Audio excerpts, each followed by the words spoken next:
Bonsoir à tous, ravi de vous retrouver sur Monaco Info pour une nouvelle édition. Voici les titres de votre journal. 3 records du meeting et 4 meilleures performances mondiales de l'année.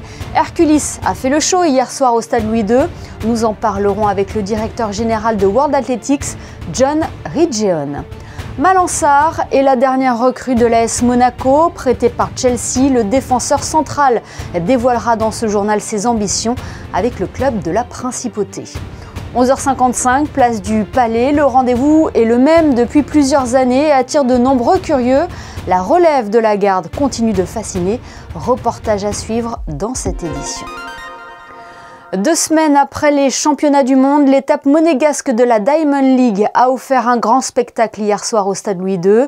De nombreux records ont été battus, que cela soit en sprint ou en demi-fond. Frédéric Elion a suivi le meeting Hercules. Pour vous, il revient sur les temps forts de cette soirée d'athlétisme avec les athlètes qui ont marqué l'événement. It was a great race.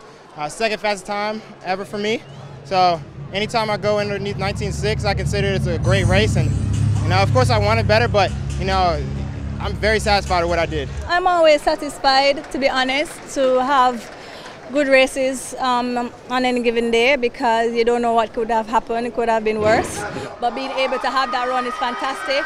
And I'm grateful I was able to come away with a season's best. Quand j'ai vu que franchement j'étais proche de Shelly Ann, je me suis dit attends, je vois mon chrono, je sais que c'est un bon chrono. Même si c'est pas un record d'Afrique, ça va, mais au moins si mon chrono de la saison descend et que je vois 10,72, je suis voilà. Est-ce que c'est encore un peu plus spécial de le faire sur cette piste ici à Monaco? Exactement, Monaco a été toujours spécial pour moi. Depuis 2016, je viens ici. Je sais que ma première expérience n'a pas été bien parce que j'ai fait un fond départ aux 100 mètres. Mais après, toutes les autres saisons, c'était vraiment extraordinaire. Donc voilà, je suis contente d'être ici. C'est comme chez moi à la maison, donc voilà. Je suis très content, je suis très content. Je suis en train de faire ma première course depuis les mondes, c'est celle-ci. Je voulais vraiment faire une bonne course pour un peu me mettre bien mentalement pour la préparation pour les Europes. Et aujourd'hui, j'avais ça, j'avais mon corps était là plus ou moins en forme, 100%. Et je me suis tapé avec les plus chauds, c'est les gens normalement qui sont tous dans la finale. Et j'ai fait un bon chrono, j'ai fait une bonne course avec eux, franchement je suis éclaté, je suis content. Moi j'adore le public et le public de Monaco, la première fois que j'étais ici en 2019, franchement j'ai dit le public ils sont monstres ici, moi j'ai hâte de faire le concours à Monaco là. Tu vois, j'étais sur la piste en train de courir et tu sens l'ambiance des gens dans le public et c'est un kiff. I didn't really know what I could run because it was tough to know how quick you can go for a K, we never run them. The British record is 2:12.1 from Seb Coe, which I knew was going to be so hard, but I wanted to give it a go, but I can run 800 and 1500, so I'd love to do more 1000s, but it's not a championship distance, right, so we don't get much from it, but I'm pleased with winning the race, that's the main thing, and 2:13 is not bad. Le meeting Hercules aura donc une nouvelle fois tenu toutes ses promesses. Pour en parler, nous sommes avec le directeur général de World Athletics. Bonsoir, John Ridgeon. Bonsoir. En tant qu'ancien athlète, j'imagine que vous avez apprécié le fabuleux spectacle hier au Stade Louis II. The Hercules meet every year never disappoints, and once again last night it was a fabulous advert for athletics. I think the reason that it's so strong every year is that, yes, conditions are great, the track's fast, the atmosphere's good, but I think the athletes as well know that performances in Monaco are always good. So they raise their expectation levels, and when they arrive here, they know they need to perform, and they always do. And yes, once again, last night we saw a whole host of world-leading performances, meeting records, and we almost saw a world record in the 1500 meters for women as well. So a fabulous night of athletics. Diriez-vous que le meeting de Monaco est le plus prestigieux de la Wanda Diamond League? Well, out of the whole series, I think there's one or two that really stand out. Monaco is absolutely one. It's always well placed in the middle of the season, and as I said, the athletes always perform well. I think the final in Zurich is equally prestigious as well. So I think there's a couple of meetings where the public, the athletes always really look forward to, but certainly Monaco is right up there in the top 1 or 2 meetings of the year. Toutes les performances établies hier ont permis de mettre en lumière l'athlétisme qui est l'un des sports les plus populaires. Yes, athletics really comes to life around the big events, and certainly the Hercules meet in Monaco is one of the big global events that attracts big audiences. But actually this is a super exciting year for athletics because as well as the Diamond League, we also have multiple championships this year. So 2 weeks ago we had the World Championships in America, the first ever time we've staged the World Championships in the USA. Next week we have the European Championships in Munich. And what championship athletics allows us to do as a sport as well is reach beyond our core fan base to sort of generalist sports fan as well. I mean, there was some billion people that watched the World Championships 2 weeks ago in Eugene, Oregon. So it's a big year for athletics, and championship athletics alongside Diamond League and the likes of the Hercules meets really does reach a big audience to move our sport forward, you know, over the next few years, building up to the Paris Olympics and beyond that, the LA Olympics in 2028. Oui, et le sport aussi est l'opportunité d'afficher sa solidarité. Il y avait une délégation ukrainienne lors des championnats du monde à Eugene. Le conflit impacte également le monde du sport. Comment World Athletics agit pour soutenir les athlètes ukrainiens?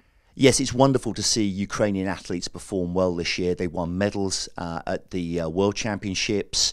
I'm sure they'll win more medals at the European Championships next week in Munich. And of course, they're competing on the Diamond League circuit as well. And World Athletics is doing our bit to make sure that the athletes are funded so they can be in training camps, they can travel to the championships, they can attend these events. And I think it's really important to make sure that those athletes have every possible opportunity to compete, because of course they're facing the most difficult circumstances, and we at World Athletics are doing everything we can to support them. Comme vous l'avez dit, c'est une année chargée pour World Athletics. Quels sont les futurs événements pour World Athletics? C'est Lausanne, le meeting de Lausanne? Yes, we still have about 6 weeks of the season left, so we have, you know, more Diamond League meetings, including Lausanne. We also have the European Championships in Munich next week, so a really exciting season that builds up to the Diamond League final in Zurich in the middle of September. So, you know, the athletes are really only halfway through the season. So we're expecting, you know, a lot of really exciting performances to come up between now and the end of September. You know, the athletes train all year for the summer, and I think they're really ready for it. We saw that last night with some wonderful performances. So I think there's still a lot to come from the summer of 2022 for track and field athletics. Et nous suivrons bien évidemment tous les résultats. Merci infiniment, John Wiggin, d'avoir été avec nous ce soir. Merci beaucoup. On reste dans le sport et l'AS Monaco qui a annoncé hier l'arrivée de Malang Sarr. Le défenseur central retrouve le championnat français après avoir évolué en Angleterre et au Portugal. C'est la 4e recrue du club de la Principauté après Minamino, Mbolo et Didillon. Et il nous fait le plaisir d'être avec nous ce soir. Bonsoir Malang Sarr. Bonsoir. Vous arrivez à Monaco sous forme de prêt. Qu'est-ce qui vous a séduit dans le projet monégasque? Je pense que le projet dans son ensemble a été vraiment convaincant, et le fait de voir tout simplement ce qui a été fait récemment au club en termes de résultats, le fait de voir les installations, que le club se restructure et vraiment de grandes ambitions, et j'ai aussi retrouvé la même mentalité et la même ambition que j'avais dans mon club à Chelsea, qui est de vraiment vouloir être présent dans toutes les compétitions et performer et gagner des matchs. Et je pense que c'est la réelle raison qui a fait que je suis venu à Monaco. C'est un peu aussi un retour aux sources pour vous, parce que vous êtes né à Nice et vous avez été formé à l'OGC Nice. Hein. C'est ça. C'est un peu un retour pour moi aussi. Me rapprocher un peu du cadre familial, c'est une bonne chose. Et de pouvoir allier les deux avec le travail et la performance, c'est vraiment une bonne chose pour moi. Et je vais essayer d'en profiter au maximum pour rendre la confiance qu'on m'a donnée. Quels sont vos objectifs avec l'AS Monaco? On vous sent très déterminé là. Hein. Clairement, j'arrive avec beaucoup d'ambition, parce que le club m'a montré qu'ils avaient l'intention de jouer sur tous les tableaux, d'être performants et d'accomplir de grandes choses. Donc je pense que c'est la mentalité qu'il faut avoir quand on vient ici à Monaco. Le club a changé, le club a grandi et cherche à grandir encore, et je suis partant pour ce nouveau projet-là.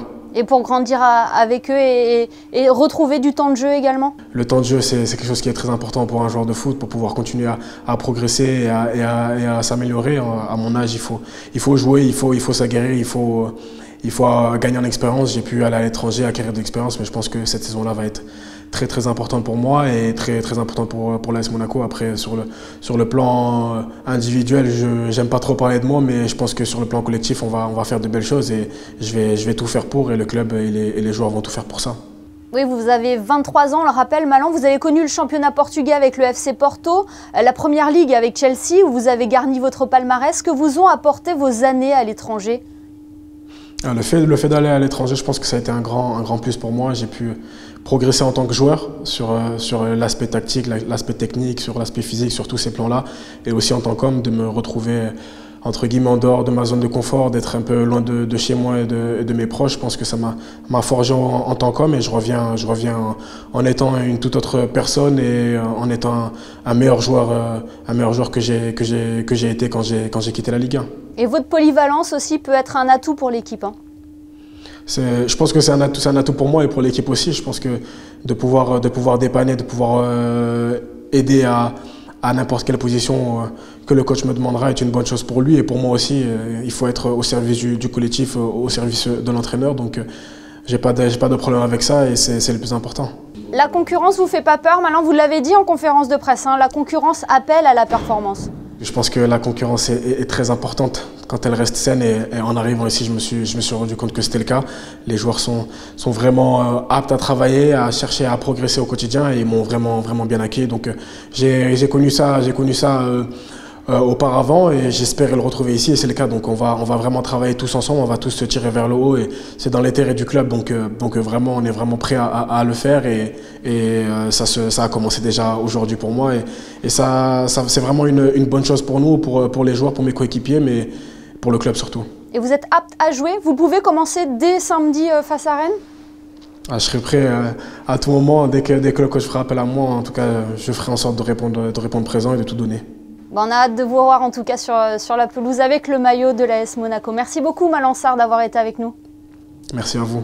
Dans le reste de l'actualité, la Principauté s'organise pour vacciner contre la variole du singe. Elle s'est dotée d'un stock de vaccins pour prendre en charge les résidents souhaitant en bénéficier.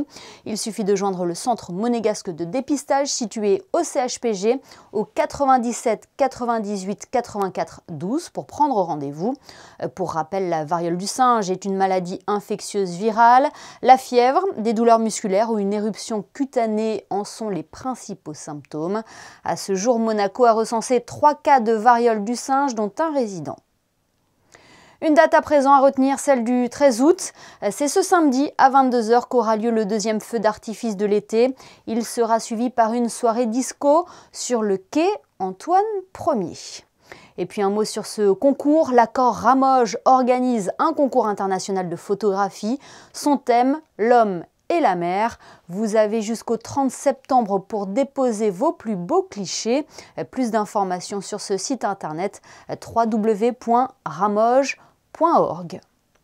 Eux sont photographiés régulièrement sur la place du Palais Princier. Je veux parler des Carabiniers du Prince. La relève de la garde attire chaque jour de nombreux touristes sur le rocher. Mais quelle est son histoire et son origine? Christine Datomel et Jean-Alexandre Dordet ont voulu en savoir plus. Au lieu touristique de la Principauté, la place du Palais accueille chaque jour de nombreux visiteurs, été comme hiver, tous désireux de flâner au travers des ruelles du Rocher, de découvrir la vieille ville, mais surtout impatients d'admirer le palais et d'assister à la relève de la garde qui a lieu tous les jours à 11h55. Une cérémonie militaire dont l'histoire est ancienne à Monaco. Cette histoire remonte à très loin. On a de précieuses traces photographiques de 1870 qui nous montrent déjà la relève de garde telle qu'elle était à l'époque, avec les deux gardes dos au palais, l'une à côté de l'autre. Et ça, c'est vraiment la preuve que la relève existait déjà. On suppose même qu'elle existait bien avant. Là, on n'a que des traces manuscrites qui nous parlent déjà de clairons et de tambours. Et c'est dans les années 70, sous l'impulsion du prince Régnier III, que la relève de la garde prend une nouvelle forme. Les gardes se faisant face. Les armes ont également été différentes selon les époques, tout comme les tenues, ces dernières changeant d'une saison à l'autre. Concernant les tenues, il y a 2 moments forts dans l'année.